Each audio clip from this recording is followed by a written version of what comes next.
गुरुर्विष्णु गुरुर्देवो महेश्वरा गुरुर् साक्षात् परं ब्रह्म तस्मै श्री गुरुवे नमः। तो ध्यान मूलम गुरुर्मुखी पूजा मूलम गुरुपदम मंत्र मूलम गुरुर्वाक्यम मोक्षूलम गुरु कृपा बंदम गुरुपद कंज कृपा सिंधु रूप हरि महामोहतम पुंज वचने रवि करे निकर। बोलिए सदगुरुदेव भगवान की जय। हृदय में स्थित परमात्मा राम की जय। आज का प्रसंग है श्रोता बंधुओं, बड़ा सुंदर है, जो सुनना बहुत आवश्यक है, बहुत सुनने की जरूरत है। क्लेश और विघ्न, ये प्रसंग है। क्लेश क्या होते हैं? जो हमारे हर भूत प्राणी के अंतःकरण में, मन में निवास करते हैं। इन्हीं क्लेशों के कारण हमारा मन दुखी रहता है। इन्हीं विघ्नों के कारण, जब क्लेश रहेंगे फिर विघ्न आएगा। तो ये हमारे शत्रु हैं, इनके बारे में समझना जरूरी है। जब इनकी पहचान कर लेंगे, जान जाएंगे, तो इनको निकालने का प्रयास करेंगे। जब निकल जाएंगे तो हमारा मन सुखी हो जाएगा। मन सुखी तो स्थूल शरीर सुखी रहता है। मन को सुखी रखना बहुत जरूरी है। तन एक बार नहीं सुखी रहे, लेकिन यदि मन सुखी है तो तन अपने आप सुखी रहता है। क्यों? क्योंकि तन से ही, मन से ही सब दुखों, मन में ही सारे दुख होते हैं। तो हम बताएंगे कि क्लेश क्या होते हैं। तो देखिए, पतंजलि के योग दर्शन में क्लेश और विघ्न के बारे में बहुत अच्छा व्याख्यान दिया गया है। मैं धर्मगुरु पतंजलि जी को बारंबार प्रणाम करता हूं, उनका वंदन करता हूं, उनको नमन करता हूं, जो उन्होंने ऐसी लेखनी लिखी जो आज समाज में बड़ी उपयोगी है, मनुष्य के जीवन के लिए बड़ी उपयोगी है। उन्होंने बताया, संत पतंजलि, महात्मा पतंजलि ने क्लेशों के बारे में कि ये 5 होते हैं। पहला क्लेश क्या होता है? विद्या। दूसरा राग, फिर अभिनिवेश, द्वेष और असीमता। यानी अविद्या, असीमता, राग, द्वेष, अभिनिवेश, ये 5 होते हैं क्लेश। और ये बड़े घातक होते हैं, बड़ा परेशान करते हैं। तो हम समझेंगे कि ये अविद्या, अभिनिवेश, क्लेश, राग, द्वेष, ये सब हैं क्या। तो एक एक करके हम बताएंगे इनका विस्तार में, इनके बारे में। तो सबसे पहले अविद्या। प्रकृति के 2 भाग हैं, विद्या और अविद्या। अविद्या माने असत्य। जितनी भी असत्य चीजें हैं सब अविद्या के अंतर्गत आती है। ये अविद्या एक क्लेश है। अविद्या रूपी क्लेश होने के कारण ये मन दुखी रहता है। जो चीज सत्य नहीं उसको हम सत्य मान बैठते हैं और उसको पाने का प्रयास करने लगते हैं, और जब नहीं मिलती है तो मन हो जाता है दुखी। यानी यथार्थ को ना जानना। यथार्थ को ना जानना, यही अविद्या है। जैसे कि एक उदाहरण है, ये शरीर है, ये नश्वर है, ये बात सत्य है। लेकिन इसको हम ना माने कि शरीर नश्वर नहीं है तो अमर है, और हम इस शरीर के माध्यम से संसार में लोगों को परेशान करें। ठीक? तो ये हमारी क्या अविद्या है। जानते हुए बात को न मानना, अज्ञानता रहना, ये अविद्या हमारी। शरीर नश्वर है फिर भी हम गलत काम कर रहे हैं कि कभी मरेंगे नहीं, ये अविद्या के कारण है, ये क्लेश है। दूसरा आता है अस्मिता। अस्मिता का मतलब होता है आत्मा की पहचान की भावना। अस्मिता, आत्मा की पहचान न करने की भावना। इस अस्मिता नामक क्लेश की वजह से, इसको द्वैत कहते हैं, 2 में आदमी पड़ा रहता है, इसलिए आत्मा को नहीं पहचान पाता है। कहीं इसकी पूजा, कहीं उसकी पूजा। अस्मिता नामक क्लेश के कारण तो बड़ा दुख रहता है, दुखी रहता है, भगवान नहीं मिलते, तो एक क्लेश है अस्मिता। तीसरा है राग। राग क्या है? सुखद अनुभवों पर आसक्त रहना। सुखद अनुभवों पर आसक्त रहना।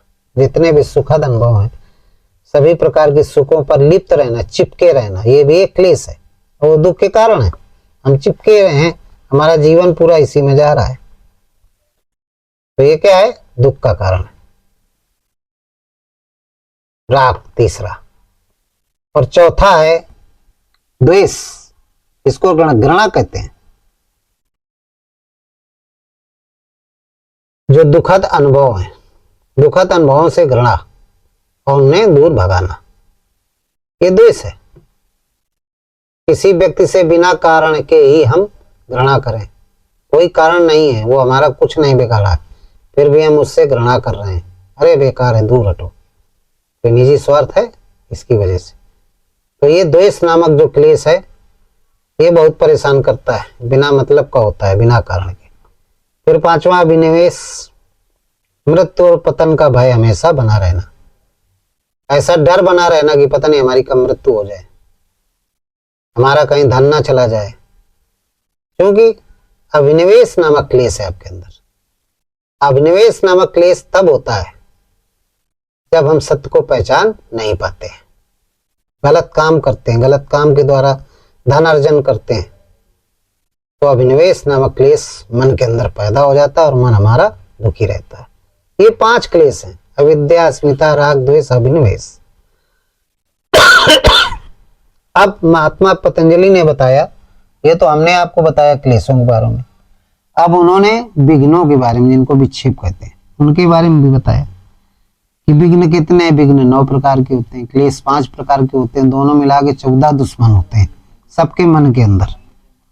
तो अब हम विघ्न के बारे में समझेंगे। विघ्न क्या है? 9 विघ्न है। पहली विघ्न है व्याधि। ये क्या है? व्याधि। व्याधि क्या है? व्याधि का मतलब होता है इंद्रियों से संबंधित, इंद्रियों को दुख पहुंचाने वाला, ये क्लेश है व्याधि। इंद्रियों को दुख कब पहुंचता है? जब कोई इंद्रियों में बीमारी लग जाती है। कोई भयानक बीमारी लग गई तो इंद्रियां दुखी हो गई, जिस इंद्रिय में लग गई, हाथ पैर नाक कान 10 इंद्रियां, तो इसको कहते हैं व्याधि। कह नहीं देते एक साधारण बात में, बड़ी व्याधि लग गई, तो ये भी एक क्लेश है, विक्षेप है। दूसरा है स्तयान। स्तयान का मतलब होता है साधना के प्रति उदासीनता रहना। आप भक्ति कर रहे हो लेकिन उदासीनता रहती है, उतना अच्छा मन नहीं लगता है, बड़ी ढीली ढाली सुस्तीपन रहता है, अरे चलो कर लेंगे, पूजा करना है बाद में कर लेंगे, 1 घंटे बाद कर लेंगे, बड़ी शिथिलता रहती है। ये कौन सा क्लेश मन में होता है? किस क्लेश की वजह से? स्तयान क्लेश की वजह से बड़ी शिथिलता रहती है, आलस रहता है। और तीसरा होता है संशय। संशय का मतलब होता है संदेह, अपने पर संशय करना, दूसरों पर संशय करना। हम योग्य हैं लेकिन फिर भी हमें अपनी योग्यता पर संशय कि हम काम कर पाएंगे कि नहीं कर पाएंगे। पहले संशय के कारण उस रास्ते पे नहीं चलते, भले चाहे हम वो पूरा कर लें और चलेंगे तो सफलता मिल जाएगी, लेकिन संशय नामक क्लेश अंदर, वो विघ्न है अंदर, तो ये हमें रोकता है, तो हम अच्छे काम को नहीं कर पाते हैं, क्योंकि बराबर संदेह बना रहता है सफल होंगे कि नहीं होंगे। तो संशय नामक विघ्न की वजह से, विक्षेप की वजह से हमारा मन दुखी रहता है, हम काम नहीं कर पाते हैं। चौथा है प्रमाद। प्रमाद का मतलब होता है व्यर्थ की चेष्टा करना। चुनाव हम प्रधानी का नहीं जीत सकते और मुख्यमंत्री प्रधानमंत्री का ख्वाब देख रहे हैं, इसको प्रमाद कहते हैं। इम्पॉसिबल को पॉसिबल करना, असंभव को संभव करने का प्रयास करना, उसको कहते हैं प्रमाद। यानी योग में लापरवाही बरतना, नियमों को ठीक से पालन न करना, यह प्रमाद है आध्यात्मिक रूप से। और भौतिक रूप से क्या है कि व्यर्थ की चेष्टा करना। आध्यात्मिक रूप से क्या है? भजन में, पूजा में लापरवाही बरतना, उसको प्रमाद कहते हैं। पांचवा है आलस्य। आलस्य किसे कहते हैं? क्रिया और अभ्यास में आलस करना। कोई भजन की क्रिया कर रहे हैं या कोई भौतिक जीवन में अभ्यास कर रहे हैं कि कोई चीज सीखने का प्रयास कर रहे हैं, कोई गुण सीखने का प्रयास कर रहे हैं, और उसमें यदि आलस हो रहा है कि अरे आज नहीं कल कर लेंगे, तो ये भी क्या है? एक विघ्न है, ये उस कार्य को करने में बाधा डालता है।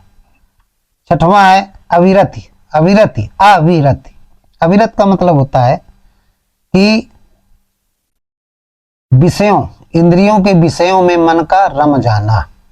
जो इंद्रिय रूपी विषय है, विषय रूपी इंद्रियों के जो विषय हैं, सांसारिक विषय हैं, तमाम विषय हैं, घर बनवाना, धन अर्जन करना, खेती करना, जो भी तमाम विषय हैं, मकान बनवाना, पशुपालन करना, ये चीज खरीदना, वो चीज खरीदना जिससे धन बहुत हो जाए, इनमें रम जाना, ये अविरत कहते हैं। भगवान के चरणों में ना रम करके इन चीजों में, सांसारिक कार्यों में रम जाना, उसको अविरत कहते हैं।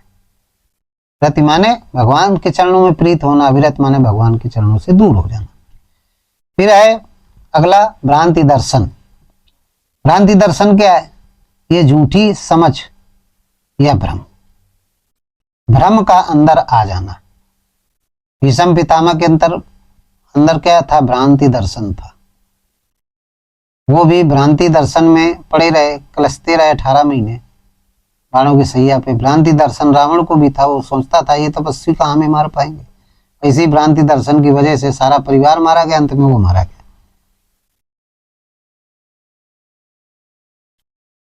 फिर अगला है अलाप।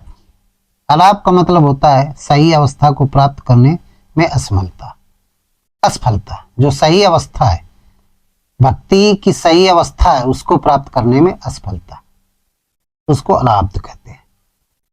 कोई कार्य कर रहे हैं, उसमें सफलता प्राप्त करना है, लेकिन आप असफल हो रहे हैं, तो अलाब्ध नामक विघ्न के कारण आप सफल नहीं हो पा रहे हैं।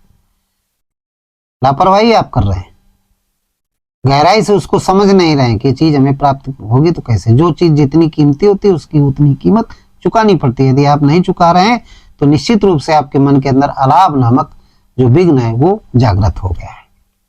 अगला फिर है अविस्थिति। अविस्थित, ये क्या है? ये कौन सा विघ्न है? ये चित्त की स्थिरता की कमी। चित्त की स्थिरता की कमी हो जाना ही अविस्थिति है, इसको भी विघ्न कहते हैं। कहीं चित्त लगा रहे हो आप, कोई कार्य करना है तो मन योजना बनाता है, बुद्धि निर्णय लेती है और चित्त उसमें लग जाता है।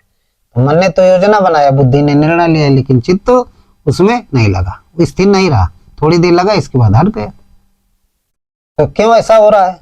क्योंकि आपके मन के अंदर अविस्थिति नामक विघ्न है, विद्यमान है, जिसके कारण हमारा मन चित्त में काम करने में नहीं लग रहा है। जब काम करने में नहीं लगेगा तो फल की प्राप्ति नहीं होगी।